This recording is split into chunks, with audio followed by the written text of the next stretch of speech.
আসসালামু আলাইকুম। আজকের এই ভিডিওতে আমি তোমাদের সাথে এমন একটা সিক্রেট শেয়ার করব যেটা আমাকে বোর্ড পরীক্ষায় প্রথম হইতে অনেক বেশি সাহায্য করছে, বাট কারোর সাথে আমি কখনো শেয়ার করি নাই। সেটা হলো একটা টপ সিক্রেট কাজ যেটা আমি করছিলাম দিনাজপুরে থাকাকালীন, যেটা আমি দিনাজপুর বোর্ডে ফার্স্ট হয়ে গেছি, বাট তারপরে কারো কই নাই। এতদিন অনলাইনে বলেছি কই নাই, কেন কই নাই? কারণ এতদিন আমার বেচার মতো প্রোডাক্ট ছিল না। জোকস অ্যাপার্ট, সিক্রেটটা কী ছিল জানো? আমাদের সময় উদ্ভাস অফলাইনে একটা মডেল টেস্ট নিত, এখনও নেয়। তো তাদের এটা এইচএসসি মডেল টেস্ট প্রোগ্রাম ছিল, মডেল টেস্ট প্রোগ্রাম। তো এটা নিয়ে অনলাইনে অনেক মিম দেখবা যে অনেকে 10 পাইতেছে, 5 পাইতেছে। বাট ওবার আমাকে বলছিল যে অল ওভার কান্ট্রিতে নাকি টপে থাকলে ওরা একটা টাকা দেয়, ঠিক আছে? তো আমি সম্ভবত গোটা বাংলাদেশে ওবার সম্ভবত আমি কান্ট্রি ওয়াইড সেন্ট্রালে 15তম ছিলাম। পুরা বাংলাদেশে এইচএসসির প্রিপারেশন যে মডেল টেস্টটা ছিল, পুরা বাংলাদেশে আমি 15তম ছিলাম। এবং এই 15তম হওয়ার জন্য আমি লিটারেলি একটা চ্যাপ্টার হয়েছে এক্সাম, একটা পেপার হয়েছে এক্সাম, একটা ফাইনাল এক্সাম, কোনোটা বাদ দিইনি। ইভেন একবার অসুস্থ ছিলাম, ওরা আমার জন্য খাতা আটকায় রাখে দিনাজপুর থেকে 8টার দিকে খাতা পাঠায়, আমাকে 7টার দিকে পরীক্ষা দিতে বসা দিয়েছিল, কারণ আমি জানি আমি চোর না। ইভেন আমি ঢাকা থেকে পরীক্ষা দিয়ে গেছি। অনেক সময় হয়েছে যে পরীক্ষা ঢাকায় দিয়ে কিছু খাতা ঢাকায় জমা হয়েছে, কিছু খাতা দিনাজপুর হয়েছে। তারা আমাকে এই পরিমাণে প্রিভিলেজ দিয়েছিল, বাট আমি হয়েছিলাম 15তম। তো এই কথাটাতে এটা বুঝাচ্ছি না যে উদ্ভাসে মডেল টেস্ট না দিলে তুমি বোর্ডে ভালো করতে পারবে না। আমি বুঝাচ্ছি the amount of seriousness in model test exam. তো এখন কিন্তু তুমি চাইলে অফলাইনে মডেল টেস্ট দিতে পারো, অথবা তুমি চাইলে অনলাইনে মডেল টেস্ট দিতে পারো।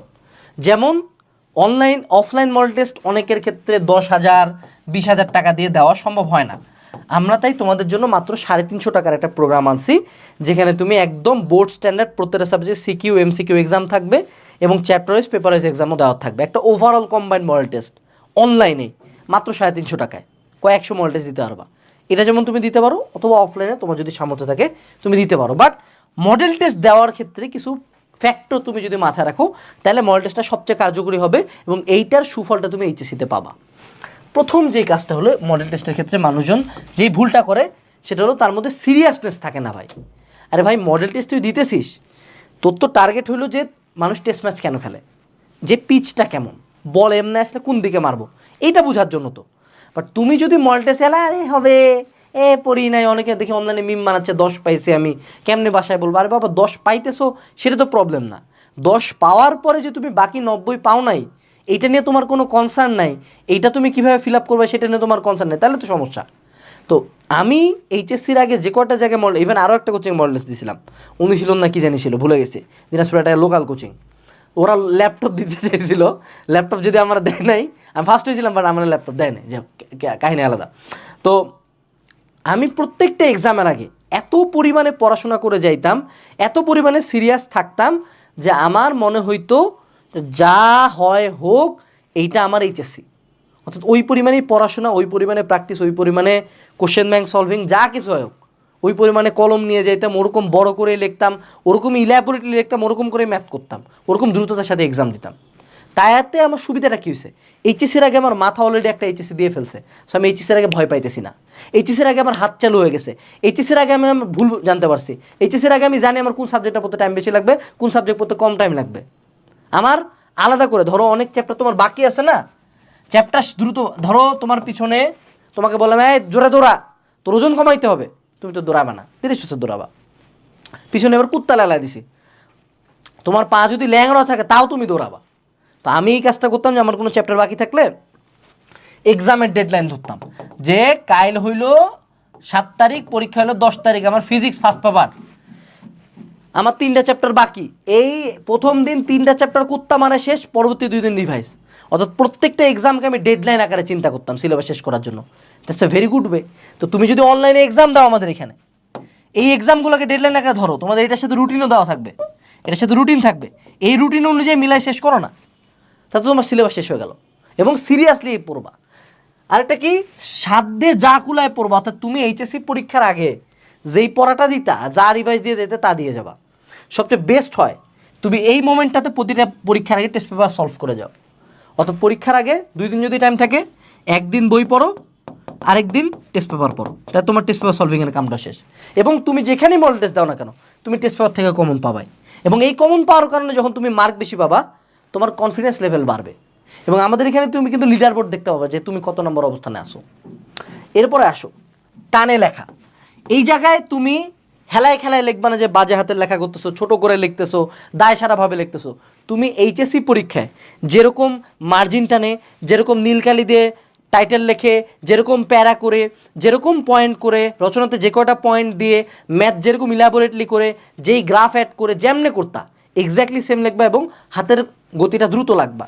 এবং এই দ্রুততার সাথে কি এমসিকিউটাও খুব টাইম ধরে দিবা, কারণ অনেকে 25 মিনিটে, বিশেষ করে ফিজিক্স আর ম্যাথের এমসিকিউ শেষ হয় না। তো এই জায়গায় একটা টাইম ম্যানেজমেন্ট এবং হাত চালুর ব্যাপারটা হয়ে গেল। এবং লাস্ট বাট নট লিস্ট, আমাদের এই পুরা প্ল্যানিংটা ভেস্তে যাবে কখন? যদি আমি মার্কে ফোকাস করি। আরে ভাই, পুরা কান্ট্রিতে 15তম হয়েছি, সমস্যা নেই তো। এই 15তম হয়েও আমার মার্ক সম্ভবত 1100 সামথিং ছিল। আমি এইচএসিতে পাইছিলাম ফার্স্ট হয়ে 1211। আমার টার্গেট ছিল প্রতিটা এক্সাম দিয়ে আসে। ভাই, কী ভুল করছি, ভুলগুলো কেন করলাম, কোন কোন টপিক থেকে করলাম, কেন কম লিখছি, কেন সৃজনশীল কম দিল, ওই পয়েন্টগুলো খুঁজে বের করে কাজ করা। কাজগুলো যখন করে ফেলছি, ডান, ক্লিয়ার। এরপরে আসো, সেটা হলো the more you sweat in training the less you bleed in battle. দেখো, এইচএসসির কোশ্চেন কোনো কালেই এমন কোনো কোশ্চেন হবে না যে আহামরি কঠিন, পাগল হয়ে গেছো তুমি। এইচএসসির কোশ্চেন পাস মার্ক অলওয়েজই দেয়, কারণ তারা কোশ্চেনটা করে এমনভাবে, এমন চিন্তা করে যে যে ঢাকায় বসে আছে ওর জন্য যেমন স্ট্যান্ডার্ড, যে বান্দরবানে বসে আছে তার জন্য সেম স্ট্যান্ডার্ড। বাট এইচএসির প্রিপারেশনও প্রায় মোটামুটি মানুষজনের যারা একান্ত ভালো স্টুডেন্ট ওরা এই জায়গা থেকে মিডিয়াম আর লোয়ের মধ্যে এইটুক ডিফারেন্স থাকে। বাট এই ডিফারেন্সটাকে পুরো ইকুয়াল লেভেলে আনে দেওয়া যায় কেমনে? যারা বেশি প্র্যাকটিস করে। তুমি চিন্তা করে দেখো, তোমরা সবাই একই বই পড়ছো, কোর্স সবাই একই পীরের কাছে করতেছো, অনেক মানুষজনই আমাদের কাছে আসো, অনেক মানুষজন অন্যজনের কাছে আসো, সবাই পড়তেছো, দেখতেছো। ওই নদী নৌকার ম্যাথ T= হলো S/V/V sin θ, এই সূত্র তুমি করছো তো, এই সূত্র তুমি জানো তো, ইভেন প্রতিপাদন পর্যন্ত জানো। বাট এটা দিলে ম্যাথ দিলে পারো। এই ম্যাথ যদি আমি এবার দূরত্ব না দিয়ে দুইটা ভেক্টর আট করে দিই, তুমি পারো। এই যে প্র্যাকটিসগুলো, এগুলো তো তুমি করতেছো না। সো তুমি যখন এইচএসসির আগেই এইচএসসির জন্য ঘাম ঝরাবা, জিমের মধ্যে বাড়ির মধ্যে পরিশ্রম করবা, ব্রেনের ঘামটা ঝরাবা, তত তোমার এইচএসসি পরীক্ষার সময় কিছুই মনে হবে না।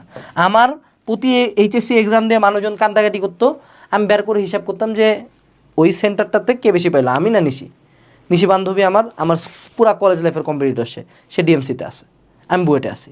তো এরকম করে আমি চিন্তা করতাম যে আমার কোন আল্লাহ GPA 5 পাবো, কিন্তু GPA 5 চিন্তা বাদ, ওই সেন্টারে বোর্ডে কেমন ভালো করা যায়, দ্যাট শুড বি ইয়োর গোল। তো এইটুকু ছিল আজকের ভিডিওতে। এই কাজটা ভালো মতো করবা। এমন না যে আমার অনলাইন এক্সাম ব্যাচে ভর্তি হইতেও পারো, ভিডিও ডিসক্রিপশনে লিঙ্ক দেওয়া আছে, ডেমো লিঙ্ক দেখে ক্লাস করতে পারো, সমস্যা নেই। ভর্তি না হলে কোনো সমস্যা নেই, নিজে বাসায় বসে এক্সাম দাও। যারা কিছু অ্যাফোর্ড করতে পারো না, নিজে বাসায় বসে মডেল টেস্ট এক্সাম দাও, সমস্যা নেই। বাট এক্সাম দাও, প্র্যাকটিস করো, practice makes a man perfect. Tata.